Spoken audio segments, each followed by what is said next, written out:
चौहान जी वाह वाह वाह बड़े निमन होली के गीत रौरा गावत तनी महाराज। हाँ हाँ अरे बाप रे बाप बाप होली के रे गीत पर कम ध्यान बा। हाँ हाँ हेलो पर तनी ज्यादा ध्यान बा। हाँ जी हाँ जी हाँ जी महाराज हाँ, हाँ। सब देखे नी हाँ। बैठल बैठल रहू करतू हाँ ये हमारा पर ध्यान नहीं देते ना नु। उन्हें ध्यान देता रही। अरे तू जने छू दलू तो ठीक कर लो। हाँ। चौहान जी मुँह के बेरा बाछी ना छुआ तब वो तोड़ जाए हाँ हाँ हाँ ना जी।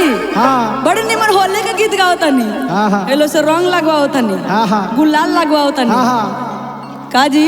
हाँ हाँ अब पाठक बाबा हमने के ले जाई हैं छुआ के हाय देखी मान जा लोगिन की तारा लोगिन के देवर हाँ, हाय वीरेंद्र चौहान हो हाँ हाँ हाँ हाँ केंग लगाओ तारे रंग कूद कूद के तो मान लो कि देवर हवन अब भले उम्र भसुर के होको तो का दिक्कत बा। हाँ ई लोग कहता लोग का कि होली कई है बहार रोज मिसेल देवरागा। होली के महीने में देवर लोग बड़ा खुश होला लोग। हाँ जी अरे बाप बाप भौजी लोग के रंग लगावे के बाद रंग तनी कम लगावे लोग गाल तनी बेसी छुएला लोग। हाँ कह तरीका लग जाए पाठक जी कि होली कई है बहार रोज मिसेल देवरागा।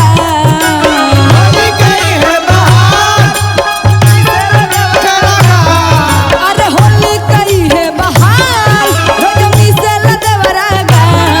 पिचकारी से रंग कबो पियर कबो डाले लाल। पिचकारी से रंग कबो पियर कबो डाले लाल। होली कई है बहार देवरा मिस देता गा।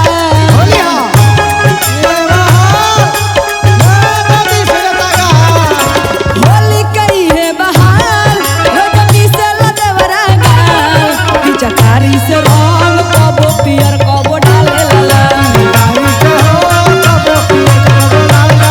पिचकारी से रंग कबो पियर कबो डाले लाल। वाह वाह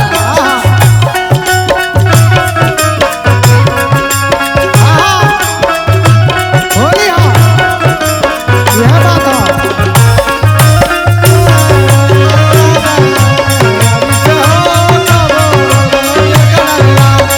और देखी और रंगे ना और जान तनी का लगावे लोन हाँ किरकिरी के पाकिट लेके घूमे ला लवटिका।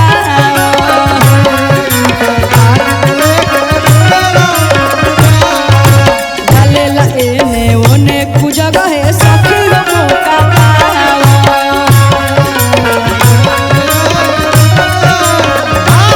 किरकिरी के पाकिट लेके रहे ला लवटिका। एने ओने डाले कुजगह है डाले ला मौका पावा।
कहाला। हाँ हाँ साड़ी के फुरहुरा उठा के झोंक देला दूरा।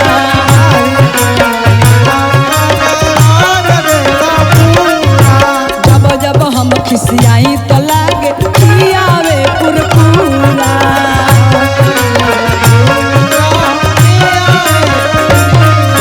साड़ी के फुरहुरा उठा के झोंक देला दूरा। जब जब हम खिसियाई तो लागे हमके खियावे कुरकुरा। ए सखी कह तारी कि जब हम खिसियानी नू तो हमरा के कुरकुरा खियावे